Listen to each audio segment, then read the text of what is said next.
Assalamualaikum warahmatullahi wabarakatuh.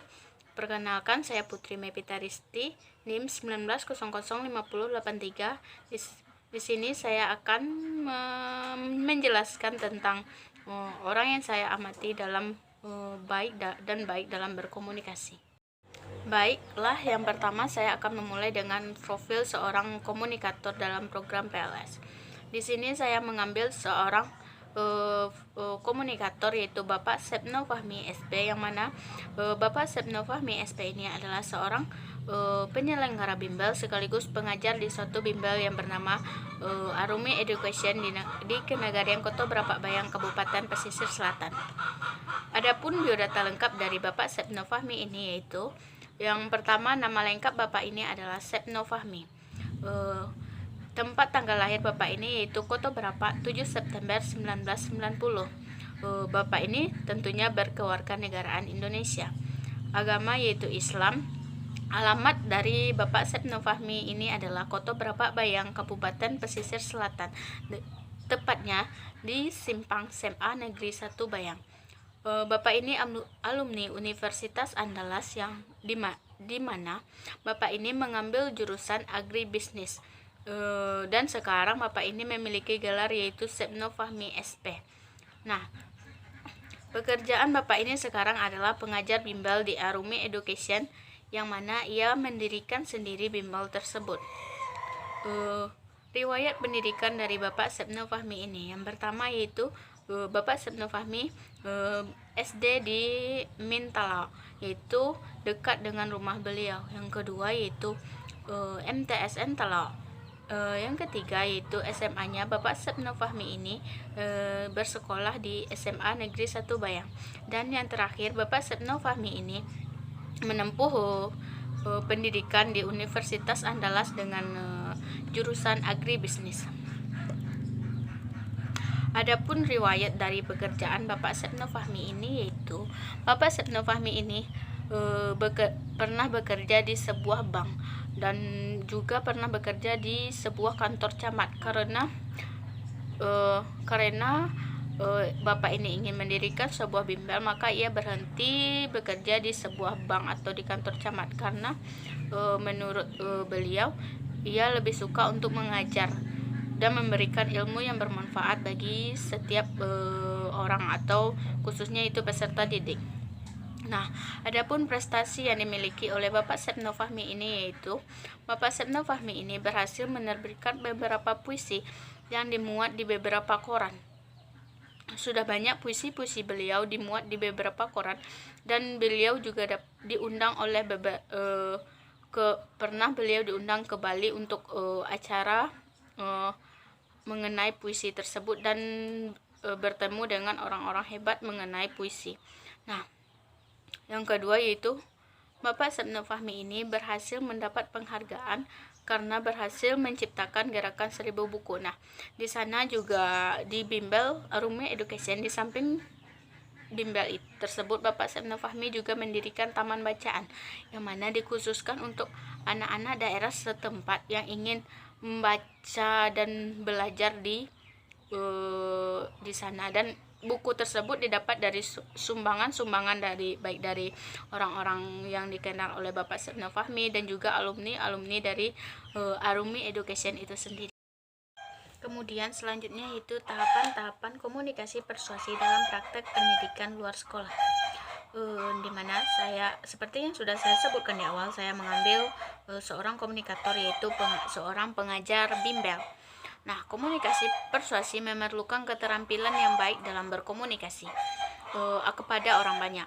Hal tersebut yang dilakukan oleh Bapak Sepno Fahmi atau yang akrab dipanggil Bapak Asep, yang mana ia mengajar bimbel sekaligus penyelenggara bimbel Arumi Education yang berada di Kabupaten Pesisir Selatan, Kecamatan Bayang, Kota Brapak. Bapak Asep melakukan beberapa tahapan dalam melakukan komunikasi. Yang pertama yaitu tahap menginformasikan. Pada tahap ini, Bapak Asep memberikan informasi terkait dengan bimbel yang diajarkan dan apa saja pembahasan dan cara belajar yang dilakukan pada saat melaksanakan bimbel Arumi Education ini. serta menyampaikan materi apa saja yang disampaikan selama 6 bulan ke depan dalam Bimbel Arumi Education ini.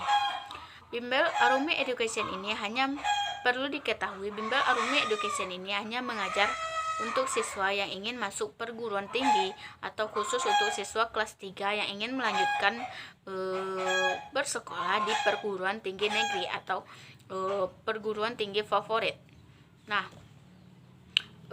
yang kedua yaitu menjelaskan. Pada tahap ini, Bapak Asep menjelaskan tentang materi yang diajarkan, yaitu berupa materi-materi yang akan ada dalam ujian SBMPTN atau seleksi bersama masuk perguruan tinggi negeri, serta tips-tips supaya lulus dalam perguruan tinggi negeri tersebut. Beliau mengajarkan beberapa hal terkait dengan materi yang akan muncul pada ujian tersebut. Salah satunya yaitu beliau akan mengajarkan TPA atau tes potensi akademik serta TPS tes potensi skolastik, yang mana itu akan keluar dalam SBMPTN serta materi pilihan yang akan kita ambil, yaitu contohnya yaitu sosum. Di sana Bapak Asep akan menjelaskan mengenai materi, misalnya kita mengambil sosum, maka di sana Bapak Asep akan menjelaskan dan mengajarkan mengenai materi sosum, yaitu materi yang ada pada materi sosum yaitu geografi, sosiologi, ekonomi, serta sejarah. Selanjutnya yaitu dalam materi TPS seperti deret, silogisme, dan analitik dan sebagainya. Hal tersebut dijelaskan oleh Bapak Asep dalam proses belajar mengajar.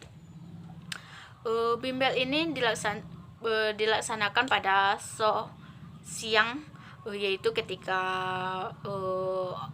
peserta didik pulang sekolah, yaitu sekitar pukul 15 atau pukul 3 sore untuk kelas pertama, dan untuk kelas kedua yaitu akan dilaksanakan malam hari.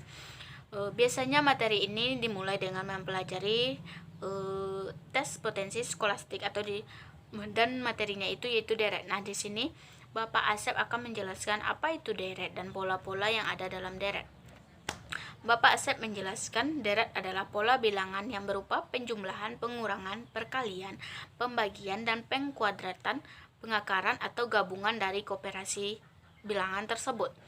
Dan pada deret ada beberapa pola, yaitu pola larik 1, pola larik 2, pola larik 3, pola larik 4, pola bertingkat, pola gabungan, dan pola Fibonacci. Itulah yang akan diajarkan oleh Bapak Asep, yaitu tahap ketiga yaitu meyakinkan.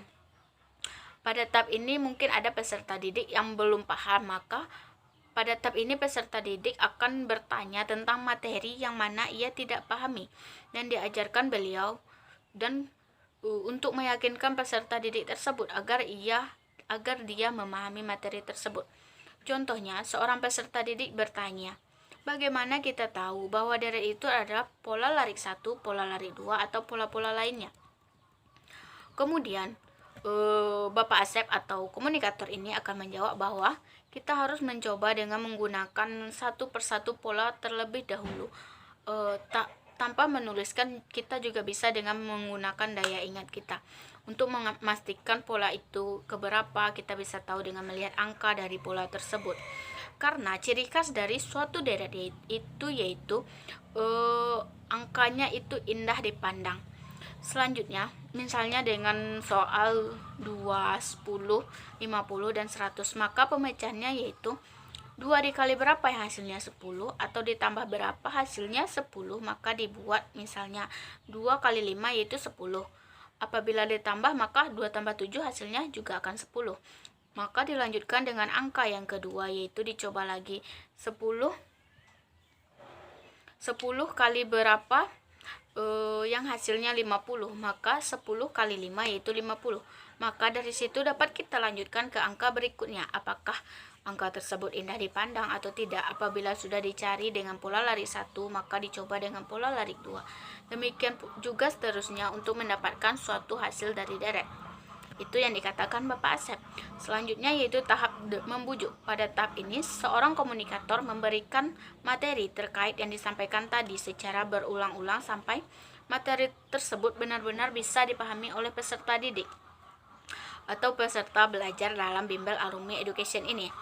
Dalam Bimbel Arumi Education ini selalu ada latihan atau kuis setelah pembelajaran, di mana dalam kuis tersebut beliau memberikan kuis dengan siapa yang tercepat. Biasanya itu akan 5 orang yang tercepat dalam mengerjakan akan diberi bintang 5, dan yang lainnya di luar 5 yang tercepat maka akan diberikan 1 bintang.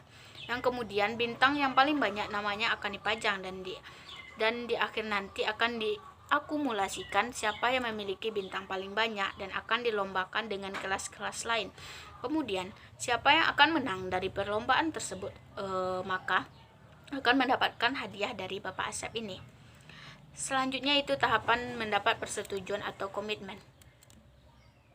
Pada tahap ini komunikator memberikan persetujuan atau komitmen.